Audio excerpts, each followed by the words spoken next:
இங்க சில குறிப்பிட்ட வீரர்கள் அவங்க நாட்டு எல்லையை பாதுகாக்கிறதுக்காக ரோந்து பணியில ஈடுபட்டிருக்காங்க. அப்போ உங்க கண்ணுக்கு வினோதமான ஒரு போர்ட்டல் தெரியுது. அது வழியா என்ன இருக்கு அப்படின்னு சொல்லிட்டு பார்க்கறதுக்காக உள்ள போறாங்க. அவங்க அந்த போர்ட்டலுக்குள்ள நுழைஞ்ச உடனே இன்னொரு பக்கம் ஒரு பெரிய பாலைவனம் வருது.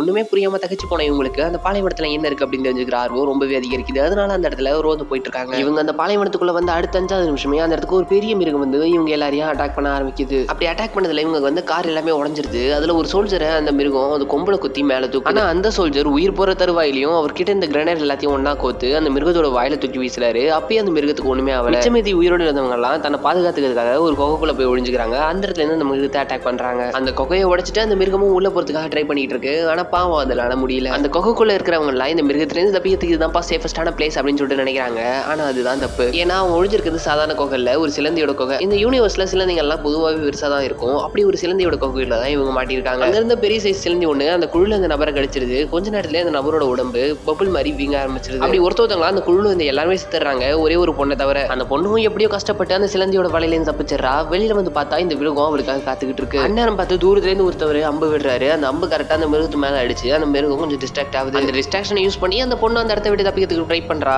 ஆனா அந்த பொண்ணால முடியல. அந்த அம்பு விட்டவரும் கீழே இறங்கி அந்த பொண்ணுக்கு ஹெல்ப் பண்ணலாம் அப்படின்னு சொல்லிட்டு அந்த பொண்ணை கூட்டிட்டு ஓட ஆரம்பிக்கிறாரு. ஆனா அந்த மிருகம் அவங்களோட வேகமா ஓடுறதுனால அவங்களால தப்பிச்சு போக முடியல. சரி இந்த மிருகத்தை டிஸ்ட்ராக்ட் பண்ணலாம் அப்படின்னு சொல்லிட்டு அந்த பொண்ணு அம்பு விட்டவனும் வேற வேற டைரக்ஷன்ல ஓடுறாங்க.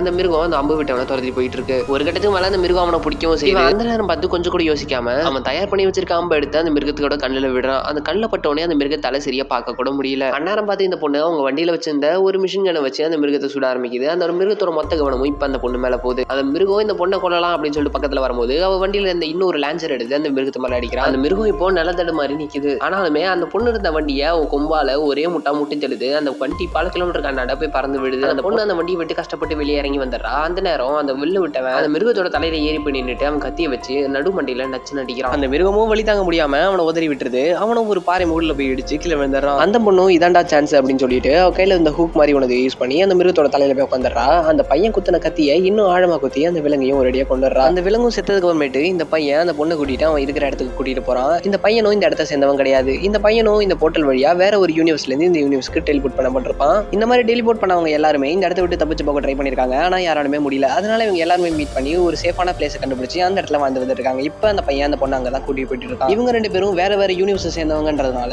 இவங்க ரெண்டு பேருக்குள்ள கம்யூனிகேட் பண்றது ரொம்பவே கஷ்டமா இருக்கு. இவங்க போற வழியில சில டைனோசர்ஸ் எல்லாம் தண்ணி குடிக்கிற ஒரு குளத்தை பாக்குறாங்க. அந்த இடத்துல இந்த பொண்ணு எனக்கு ரொம்ப தாக்கமா இருக்கு, இந்த இடத்துல தண்ணி குடிக்கலாமா அப்படின்னு சொல்லிட்டு அந்த பையன் கேட்கறான். அந்த பையனும் ஓகே நீ தண்ணி குடிக்கலாம் அப்படின்றத சொல்றான். அந்த பொண்ணு தண்ணி குடிக்கலான்னு பக்கத்துல போகும்போது அந்த தண்ணிக்குள்ள இருந்து ஒரு கிரேச்சர் இந்த பொண்ணை அட்டாக் பண்ண வருது. உடனே அந்த பையனும் அவன்கிட்ட இந்த கத்தியை வச்சு அந்த கிரேச்சரை ரெண்டு துண்டா வெட்டிட்டு ஏமாந்தியா அப்படின்னு சொல்லிட்டு அந்த பொண்ணை பத்தி சிரிக்க ஆரம்பிக்கிறான். அவதான் அந்த பொண்ணுக்கு புரியுது இவனை நம்ம ஏமாத்திருக்கான் அப்படின்னு சொல்லிட்டு இவங்க ரெண்டு பேரும் கம்யூனிகேட் பண்ணிக்கிட்டே இந்த பையனோட வீட்டுக்கு போறாங்க. அங்க போய் பார்த்தா ஒரு பூனை சமைச்சுக்கிட்டு இருக்கு. இந்த பூனையும் வேற ஒரு யூனிவர்ஸ்ல இருந்து வந்தது. அந்த யூனிவர்ஸ்ல இந்த பூனை ஒரு பெரிய செஃபா இருந்திருக்கும் போல. அது சமைக்கிற விதமே வேற லெவல்ல இருக்கு. அந்த வீட்லயே இந்த மாதிரி டெலிபோர்ட் ஆகி வந்தவங்க நிறைய பேர் இருக்காங்க. அவங்க கிட்ட எல்லாம் இந்த பொண்ணு நான் என் வீட்டுக்கு போனோம் அதுக்கு உங்களால ஹெல்ப் பண்ண முடியுமா அப்படின்னு சொல்லிட்டு கேட்கறா. அதுக்கு ஒருத்தன் ரிப்ளை பண்றான், நீ எந்த போர்ட்டல் வழியா இங்க வந்தியோ அதே போர்ட்டல் வழியா தான் உன்னால போக முடியும். ஆனா அந்த போர்ட்டல் வழியா போறது ரொம்பவே இம்பாசிபிள். ஏன் அப்படின்னா அந்த போர்ட்டல ஒரு பெரிய டிராகன் காவ காத்துட்டு இருக்கு. அந்த டிராகன் அனுமதிச்சா மட்டும் தான் நீ உன் வீட்டுக்கு போக முடியும் அப்படின்றத சொல்லி முடிக்கிறான். அந்த பொண்ணும் சரி யாராவது அந்த போர்ட்டல் வழியா இதுக்கு முன்னாடி போயிருக்காங்களா அப்படின்னு சொல்லிட்டு கேட்கறா. அதுக்கு அவங்க இருக்கவங்களுக்கு யாருக்குமே பதில் தெரியல. ஏன்னா இவங்க யாருமே அந்த போர்ட்டல் வழியா போறதுக்கு ட்ரை கூட பண்ணது கிடையாது. இங்க இருக்கவங்க யாருக்குமே அவங்க யூனிவர்ஸ்க்கு போறதுக்கு கொஞ்சம் கூட விருப்பம் கிடையாது. முதல் முறையா இந்த பொண்ணு தான் இங்க வந்துட்டு அவ யூனிவர்ஸ்க்கு போகணும்னு சொல்லிட்டு ஆசைப்படுறா. அதுக்காக அங்க இருக்க மத்தவங்க எல்லாருமே அந்த பொண்ணுக்கு ஹெல்ப் பண்ண வராங்க. இவங்க எல்லார்ட்டையும் இருக்க சூப்பர் பவர் வச்சு அந்த டிராகனை கொல்லலாம்னு சொல்லிட்டு முயற்சி பண்றாங்க.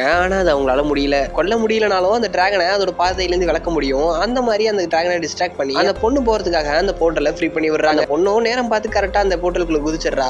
அவளோட யூனிவர்ஸ்க்கு வந்துடுறா. அந்த பொண்ணு அந்த யூனிவர்ஸ்ல இருந்து தப்பிச்சு போயிட்டான் அப்படின்னு சொல்லிட்டு அந்த டிராகன் புரிஞ்சுக்கிட்ட உடனே அந்த டிராகனும் அந்த போர்ட்டலுக்குள்ள குதிக்குது. அது நம்மளோட ரியல் லைஃப்க்கு வந்துருச்சு. இந்த பொண்ணு அந்த டிராகன் பின்னாடி வருது அப்படின்றத தெரிஞ்சுக்கிட்ட உடனே தனி ஒரு மனுஷியா அந்த டிராகன் எடுத்து போராட ஆரம்பிக்கிறா. அந்த டிராகனை என்னென்னமோ பண்ணி பார்த்தா அவ்வளவு பெரிய டிராகன் எடுத்து இவளால தனியா சமாளிக்க முடியல. அந்த டிராகனோட வாய்க்குள்ள ஒரு நியூக்ளியர் பாம்பை வெடிக்க வைக்கிறா. அந்த டிராகன் முதல்ல என்னதான் ரொம்பவே கஷ்டப்பட்டாலும் அடுத்த கொஞ்ச நேரத்திலேயே அது ஹீல் ஆகி மறுபடியும் அந்த பொண்ணு எதிர்த்து நிக்க ஆரம்பிச்சிருச்சு. அந்த பொண்ணால இதுக்கு மேல போராடவே முடியாது அப்படின்ற ஒரு நிலைமை வரும்போது அந்த டிராகன் அவளை சாப்பிடலாம் அப்படின்னு சொல்லிட்டு பக்கத்துல போகுது. அப்ப திடீர்னு ஒரு அம்பு அந்த டிராகன் மேல பட்டு அந்த டிராகனோட உடம்பு எரிய ஆரம்பிக்குது. யாரான்னு பார்த்தா அந்த டிராகன் இந்த யூனிவர்ஸ்ல ஒருத்த அம்புட்டு அந்த பொண்ணை காப்பாத்திருப்பான் இல்லையா, அவனே தான் இந்த யூனிவர்ஸ்லயும் வந்திருக்கான். அந்த டிராகன் குதிச்சது தெரிஞ்ச உடனே பின்னாடி இவங்க எல்லாருமே குதிச்சிருக்காங்க. இவங்க எல்லாருமே அந்த டிராகனை எதிர்த்து போராடி அந்த பொண்ணை ஒரு வழியா காப்பாத்திடுறாங்க. அதோட கதையும் முடியுது. இது ஒரு 1.5 மணி நேரம் படத்தோட கதை. இதை நான் சுருக்கி உங்களுக்கு வெறும் 5 நிமிஷத்துல சொல்லி முடிச்சிருக்கேன். இதே மாதிரி வெறும் 5 நிமிஷத்துல பல மூவிஸோட கதையை நீங்க கேட்கணும்னு நினைச்சீங்க அப்படின்னா நம்ம சேனலுக்கு சப்ஸ்கிரைப் பண்ணிட்டு நம்ம சேனல்ல உள்ள எல்லா வீடியோஸையும் செக் பண்ணி பாருங்க. நான் உங்களை இன்னொரு வீடியோல வந்து பாக்குறேன். until then பாய். நான் உங்கள் மாங்.